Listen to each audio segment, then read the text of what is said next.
If you found your way here, you probably already know that I live and breathe gut health. I'm a naturopath and clinical nutritionist with over 20 years of experience. And if you listen to the Love and Guts podcast, you'll know that no topic is off limits, including the ones most people avoid at the dinner table. And today I want to share something personal. I just got my own microbiome tested, and I'm going to show you exactly what came back. All of it unfiltered. Here's what's interesting. I didn't get it tested because I had terrible gut symptoms. My bowels are actually moving beautifully, but I had been dealing with something that was really bothering me. Over a year of persistent, angry rosacea on my face, completely new for me. And I wanted to know, could what's happening in my gut be connected to what's happening on my skin? I also wanted to show my audience exactly what this test looks like in real life, interpreted by someone who does this for a living. Not a perfect scenario, real life. So today I'm going to walk you through every section of my Microba Microbiome Explorer comprehensive report. I'll tell you what each marker means, what's looking good, what needs attention, and most importantly, what context matters when you're reading results, because results without context can be misleading, and that's exactly what a practitioner brings to the table. So let's get into it. Before we touch a single result, I need to give you my context because this is everything. A test result without a case history is just random data. So here I am. I'm 47 years old. I'm a mum of a 5-year-old, soon to be 6, and a 2.5-year-old. I co-sleep with my 2-year-old, who is still breastfeeding. Sleep is, well, it exists in theory. I work late at night after the kids go down, which means blue light exposure at all the wrong times. And my husband Guy, who you might know from the Guy Lawrence podcast, loves his meat. So our family meals include more red meat than I would personally choose, sitting at about 3 to 4 times a week currently. I'm working on nudging that down to twice a week. My diet overall is actually pretty solid. Lots of vegetables, legumes, lentils, rice, sourdough, nuts, seeds, and fish. I describe it as Mediterranean with a slightly higher red meat intake than I'd like. Bowels? Well, my bowels are moving really well. 1 to 2 well-formed movements per day. No complaints there. However, and this is important, in the week before I took this test, my 2-year-old son and I both had a few days of very loose, watery bowel movements. Highly unusual for me. By the time I collected the sample, my stools had normalized. I also want to flag that the collection itself wasn't perfect. The paper provided with the kit got contaminated. So I ended up using toilet paper instead, and at one point used my fingers, I know I shouldn't have, to retrieve some of the sample from the toilet paper, which means there was a potential for skin cell contamination from my hands and also tissue paper. I want you to keep both of these things in mind as we go through some of these results, because context like this genuinely matters when it comes to interpretation. One more thing worth mentioning, over the past year or so, as I mentioned, I had experienced some persistent rosacea on my face, really angry, inflamed skin, which is completely new for me. It's now starting to settle, which I think connects to my hormonal picture. I got my period back 6 months ago after 2 years of amenorrhea from breastfeeding. Completely normal. I'm also perimenopausal, so a lot is happening hormonally.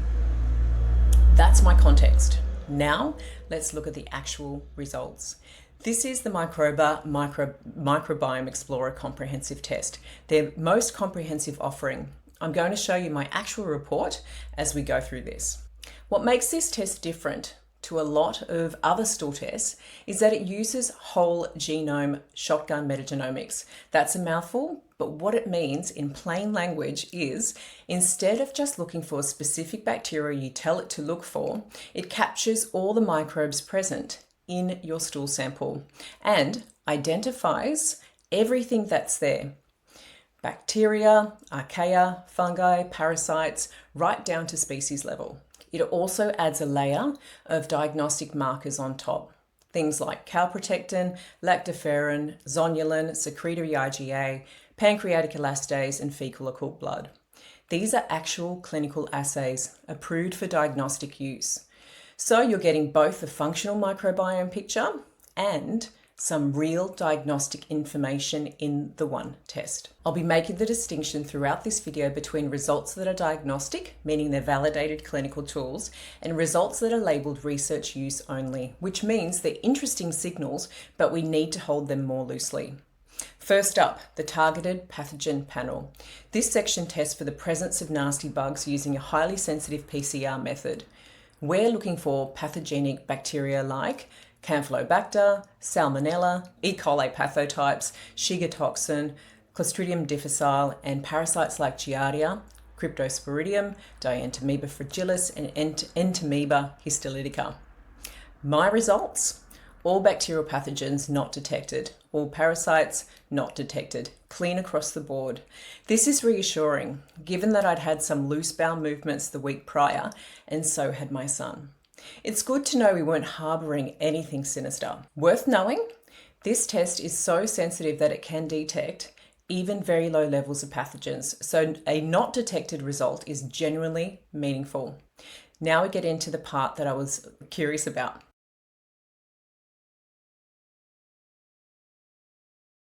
These are the diagnostic GI health markers, clinically validated, NATA accredited. Let me take you through each one. Pancreatic elastase, the reference range being over 200 UG. Mine came back as 87.87, flagged as severely low. On paper, this may suggest severe exocrine pancreatic insufficiency, meaning the pancreas isn't producing enough digestive enzymes, leading to impaired food digestion and nutrient malabsorption. That sounds alarming, but here's where context is everything. Pancreatic elastase is measured in a stool sample. When stools are liquid or very loose, there's a dilution effect. The enzyme concentration in the sample drops, even if your pancreas is actually functioning perfectly normally. The report itself explicitly flags this caveat. Now remember, what I told you at the start, I had 3 to 4 days of uncharacteristically loose stools in the week before the test. My stools had normalized by the collection day, but the gut doesn't immediately snap back to baseline.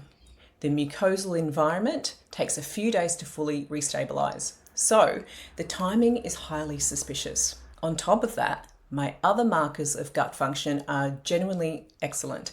I'll show you those in a moment. And I have absolutely no symptoms of true pancreatic insufficiency. No steatorrhea, the presence of excess fat in stools, no floating or greasy stools, no significant fat malabsorption, no unexplained weight loss, nothing. My plan is to retest this marker once my gut has been completely back to normal for a couple of weeks, with all collection conditions met. I'm not going to start pancreatic enzyme supplementation based on this result alone, in this context without other supporting clinical evidence. I won't ignore it though. A retest under proper conditions will give me the clarity I need. This is exactly why you need a practitioner interpreting your results. A single number in isolation, especially in a suboptimal collection context, can look frightening when the full picture is actually reassuring. Always interpret results alongside clinical history. Lactoferrin, 0.49 UG, which was optimal. The reference range being below 7.20. Mine is beautifully low. Lactoferrin is a marker of active intestinal inflammation. Low means no active gut inflammation. Given I'd recently had an unusual bout of loose bowel movements, this is actually quite impressive. Any inflammation had already fully cleared. Calprotectin, less than 11.91, which is in the optimal range, the reference range being less than 50. Another marker of intestinal inflammation, particularly useful for distinguishing IBD, inflammatory bowel disease, from IBS, irritable bowel syndrome. Mine is very low, no signs of inflammatory bowel disease activity. Zonulin, less than 9.40, which is optimal, and the reference range being less than 100. Zonulin is sometimes described as a marker of intestinal permeability, though it's worth noting that a fecal zonulin test cannot definitively diagnose increased intestinal permeability. The evidence for that application is still limited. What I can say is that mine is well within range, and taken alongside my normal lactoferrin and calprotectin, there are no red flags here for active gut wall disruption. Secretory IgA sits at 646.35 and the reference range is 500 to 2000. Secretory IgA is part of your gut's immune defense. It's like the bouncer at the mucosal gate. Mine sits nicely within the optimal range. Note that the lab flagged that this test was processed over 48 hours, which may have reduced the measured secretory IgA concentration slightly. So if anything, the true value could be a touch higher than what's reported, but that's still reassuring. Fecal occult blood is not detected in my test, so no hidden blood in the stool. This is important to rule out, particularly as we age. Mine is clear. So to summarise, the GI markers, apart from the pancreatic elastase, which may be a false low given the loose watery bowel movements context and collection issues, everything is optimal. Inflammation markers are excellent, barrier markers are reassuring, and immune defense is healthy. I'm really pleased with this picture for someone who has had 2 pregnancies in quick succession, is currently sleep deprived, and recently had an unusual bout of loose bowel movements. Now, we're into the microbiome specific markers. These are all labelled research use only, meaning they reflect the functional potential of your microbiome based on what genes are present. This is important. Metagenomics tells us which microbes have the genetic machinery to produce or consume certain compounds. It doesn't tell us exactly how much of those compounds are being made in real time. That depends on diet, environmental conditions, and many other factors. Hold them as signals, not verdicts. That's my approach. Microbial diversity and richness. This is one of the most important metrics on the whole report, so I want to spend a moment here. Microbial richness counts the number of distinct species in your sample.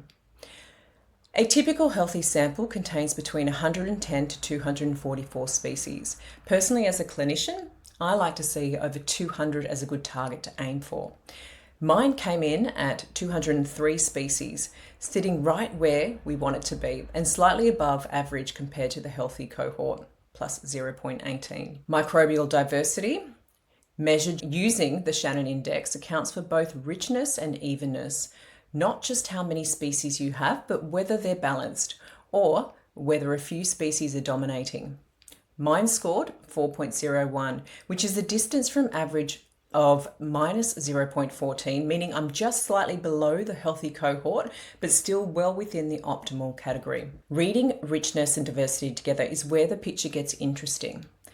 High richness with good diversity means you have a good number of species and they're reasonably balanced. No single bug is taking over. That's what you're aiming for. As a general benchmark, I'd like to see richness over 200 species with diversity sitting in the optimal range. High diversity is associated with microbiome stability, resilience, and lower systemic inflammation. There's also some interesting and nuanced research around diversity, richness, and gut transit time.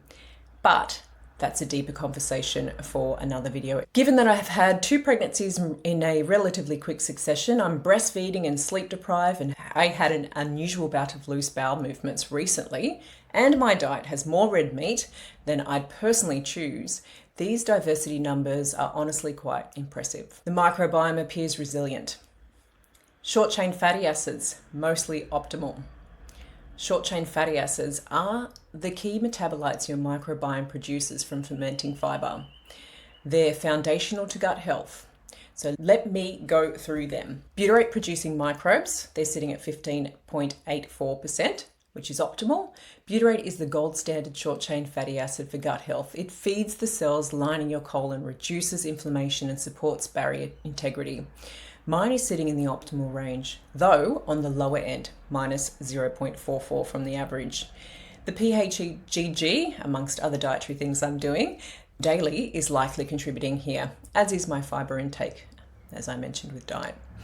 Acetate-producing microbes are sitting at 74.08%, which is optimal. Acetate is the most abundant short-chain fatty acid and can be converted to butyrate. Mine is well above average, plus 0.71. This is a positive sign. Propionate producing microbes sitting at 1.73%, borderline low. Propionate supports motility. It has anti-inflammatory properties. Mine is borderline low, minus 1.08 from average. Resistant starch found in foods like cooked and cooled potato and rice, green banana and legumes supports the production of short-chain fatty acids, including propionate. Arabinoxylan-rich whole grains like rye, oats and barley are also showing early promise in this area. And for those who need a more targeted approach, the prebiotic lactulose has also been shown in research to support propionate production. Something worth discussing with your practitioner if propionate is a specific focus for you.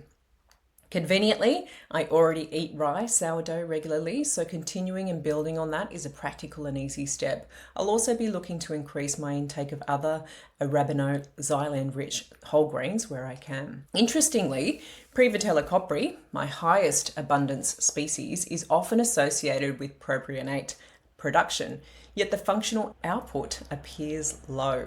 This is a good example of why genetic potential and actual metabolite production don't always align directly. Trimethylamine TMA producing microbes is at 4.09, which is borderline high. TMA is produced when your gut microbiome breaks down carnitine and choline found in red meat, eggs, and some seafood. It travels to the liver where it is converted to TMAO, which at elevated levels is associated with cardiovascular risk and systemic inflammation. Mine is borderline high at plus 0.86 from average. Is this a surprise? Not really. 3 to 4 serves of red meat per week, plus eggs and fish. The cumulative substrate load is there. Here's what I'm doing about it. Reducing the red meat toward twice a week is the primary lever.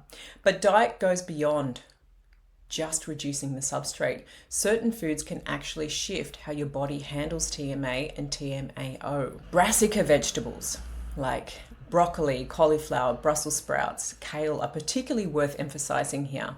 Research shows that they contain compounds that inhibit the liver enzyme responsible for converting TMA into TMAO, which is a genuinely meaningful dietary lever. Polyphenol-rich foods also show promise. Resveratrol from red grapes in particular has shown TMAO reducing effects in the human trials, and berries, extra virgin olive oil, green tea, and curcumin all contribute meaningfully to the polyphenol load. Conveniently, EGCG and curcumin phytosome are already part of my daily supplement routine, so that base is well covered. Resistant starch, cooked and cooled potato and rice, green banana, legumes supports a shift in microbial community composition over time. And Mediterranean dietary patterns overall emphasizing plant diversity, olive oil and fish over red meat are consistently associated with lower TMA producing microbes. The evidence grade for TMA, TMAO and systemic inflammation is actually a grade B, one of the stronger associations in this report, so it's worth taking seriously. Other markers worth noting: hydrogen sulfide 4.42, optimal, in range, no excessive gas producing bacteria. Beta-glucuronidase 11.69, optimal. This is relevant for hormone metabolism. Elevated beta-glucuronidase can reactivate estrogens that should be excreted. Mine is well managed, which is good news for my perimenopausal picture. Methane producing archaea, not detected, relevant for motility. Elevated methane is associated with constipation. Mine is absent, which aligns with my healthy transit. Hexa-LPS, not detected, great. These pro-inflammatory bacterial cell wall components are absent. B. fragilis toxin, not detected, good. This would indicate a problematic strain of Bacteroides fragilis. Oral species, not detected, a good finding. Oral bacteria in the gut are associated with intestinal inflammation and can be linked to poor dental health, PPI use or reduced bacterial load. Not seeing any here suggests good oral hygiene and a healthy mucosal barrier, preventing oral microbes from migrating south, so to speak. And if you're a client of mine, you'll know that oral hygiene takes up a decent chunk of our consultation time. This is exactly why. Oxalate consuming microbes are at 2.62, which is optimal, good for kidney stone prevention. Fecal pH 5.92, which is optimal. The reference range is 5.70 to 7.30.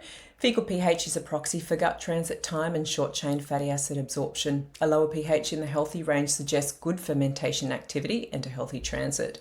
Mine is sitting at 5.92, slightly on the lower end of optimal, which is actually a positive sign. Now, we come to what I want to be really transparent about, the emerging metabolite markers. These include GABA-producing microbes, GABA-consuming microbes, histamine, vitamin K, lactate, ammonia, and human DNA. All are labelled research use only, and I want to explain what that actually means. Microba themselves describe these as markers that have an emerging evidence base, with uncertainty around their role in human health.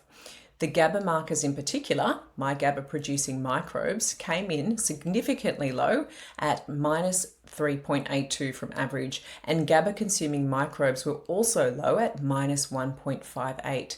Now, GABA is our calming neurotransmitter. Low GABA has been associated with poor sleep and anxiety. And yes, I have disrupted sleep. So is the low GABA marker connected? Possibly, but here's what we need to be honest about. Metagenomics tells us which microbes have the genes to produce or consume GABA, but it doesn't measure how much is actually being produced. And we genuinely don't yet know how much gut-produced GABA influences systemic levels or the nervous system. The role of gut bacteria in GABA and mental health is currently not well understood. So while I think it's an interesting signal, worth being aware of, and it's consistent with my sleep picture, I'm not going to make clinical decisions based on this number in isolation.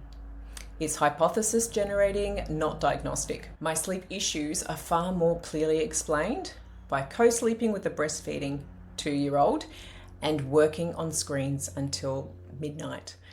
Those are the levers I need to pull. My human DNA was sitting at 1.27, which is borderline high. Most of the DNA in stool is microbial. Less than 1% should be human. Mine is at 1.27. Elevated human DNA can indicate intestinal bleeding, mucosal shedding, or importantly, sample contamination. In my case, I strongly suspect contamination during collection. The paper provided with the kit got contaminated, so I ended up using toilet paper and my hands to collect the sample. It's entirely plausible that skin cells from my fingers or tissue contaminated the sample. I have no alarming symptoms, no bleeding, no GI disease. That would suggest pathological sources of elevated human DNA. This is a really important lesson. The context of how a sample was collected can influence results. Always note any collection difficulties because they matter for interpretation. Other emerging markers: histamine-producing microbes sitting at 0.04%, optimal, very low histamine-producing microbial load. Worth noting that the marker reflects the histamine-producing potential of gut microbes only. It doesn't capture the full histamine picture. Vitamin K-producing microbes, 19.71%, optimal, good microbial vitamin K production. Lactate-producing microbes, 69.95%, optimal, normal lactate production. Ammonia, urease, producing microbes, 6.94%, optimal, within range. The species table lists every microbial species detected in your sample at over 0.01% relative abundance. You can sort by abundance, by distance from average, or search for specific species of interest. You can also filter by bacteria, archaea, fungi, protists, and oral species. So if there's something clinically specific you want to look for, it's right there. It's a genuinely fascinating rabbit hole. Too much to get into in this podcast. My most abundant species is Prevotella copri at 18%, classified as less common in the healthy cohort with a positive distance from average of 1.21, meaning I have more of it than most people in the healthy reference group. Prevotella copri is one of the more nuanced species in gut microbiome research. It's been associated with good things: fiber fermentation and propionate production, and with less good things, including associations with rheumatoid arthritis, insulin resistance, and gut inflammation in some studies. However, all my direct inflammation markers are optimal, so I'm not concerned clinically.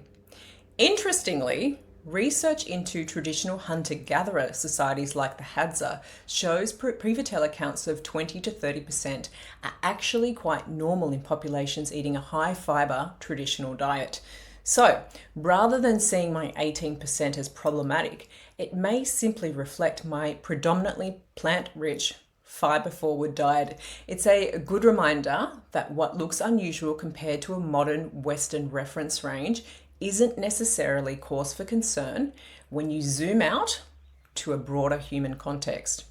It's worth noting my husband has a predominantly Prevotella dominant microbiome as well. Partners can influence each other's microbiomes through shared environments and food. Interesting, right? I find it really interesting. So let's step back and look at the whole picture. I'm a 47-year-old woman, breastfeeding, co-sleeping, perimenopausal, working late at night, eating more red meat than I'd like, who had an unusual bout of loose bowel movements right before taking this test, and yet my gut microbiome is genuinely looking pretty decent. Good diversity, good richness, optimal inflammation markers, reassuring barrier markers, no pathogens, healthy immune defense. This tells me that even in a challenging season of my life, and honestly, it's been a big few years, the foundations I've built over many years of focusing on gut health are holding up. The microbiome is resilient, and that is deeply encouraging. The areas to address are real but manageable. What I will be doing is retesting pancreatic elastase under proper conditions before acting on it, reducing red meat to twice a week and increasing brassicas and polyphenol-rich foods to support healthy TMAO metabolism, increasing resistant starch and arabinoxylan-rich whole grains to support propionate production, addressing blue light and sleep hygiene as best I can. Nothing in this report is alarming and everything has a reasonable explanation, but here's what I find really valuable about having this data in front of me. It takes what I've subconsciously known needed to change and makes it concrete and undeniable. I already knew I was eating more red meat than ideal. I already knew the late nights and blue light weren't serving me, but seeing it reflected in my microbiome gives me a completely different level of motivation to actually do something about it. And perhaps most importantly, I'm seeing this now while things still look pretty decent. This is the time to act, because if I leave these dietary, lifestyle, and emotional patterns unchecked, the next snapshot might not look so reassuring. That's the real power of proactive testing. It's not just about finding problems, it's about catching the trajectory early, before it becomes one. For me, that's worth every cent. I want to be really clear about something before I wrap up. This test, and any gut microbiome test, is a powerful tool, but it's not a tool you should be interpreting alone. Look at that pancreatic elastase result. If I had received that result without any context, without understanding the recent history of loose bowel movements, the collection circumstances, and the complete absence of clinical symptoms, I might have panicked. I might have started supplementing with pancreatic enzymes unnecessarily or gone off for invasive testing that simply wasn't warranted. Look at the GABA markers. Without understanding that these are emerging research use only signals with limited clinical interpretation guidance, someone might start drawing very firm conclusions about their nervous system health from a number that we genuinely don't yet know how to fully apply clinically. And look at that human DNA elevation. Without knowing about my collection difficulties, that finding could be quite concerning. With that context, it's a non-event. A practitioner who understands this test, who knows your case history, your symptoms, your diet, your lifestyle, they connect all of those dots. The test gives you data. The practitioner gives it meaning. If you're interested in doing this test with practitioner interpretation, head to the link in the description below. I interpret these results alongside full case history, and I work with clients across Australia and internationally via video consultation. aka telehealth. And that, guys, is my microbiome report. All of it. No filters, no cherry picking, just an honest walkthrough of what this test shows in a real person living a real life. I hope what you take away from this is microbiome testing can give you genuinely useful information, but results must be read in context. Even in a demanding season of life, you can have a resilient, healthy gut microbiome. The scary result on my report, the pancreatic elastase, is almost certainly a false low, and I have all the clinical reasoning to back that up.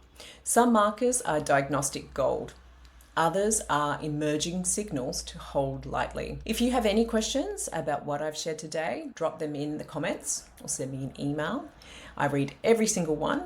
And if you'd like to do your own microbiome test with professional interpretation, as I mentioned before, the link is in the description. I would love to work with you. Also, don't forget to subscribe so you don't miss out on the next episode of Love and Guts. And I'll see you next time. Also, subscribe to my YouTube channel so you don't miss on these little golden gut health nuggets.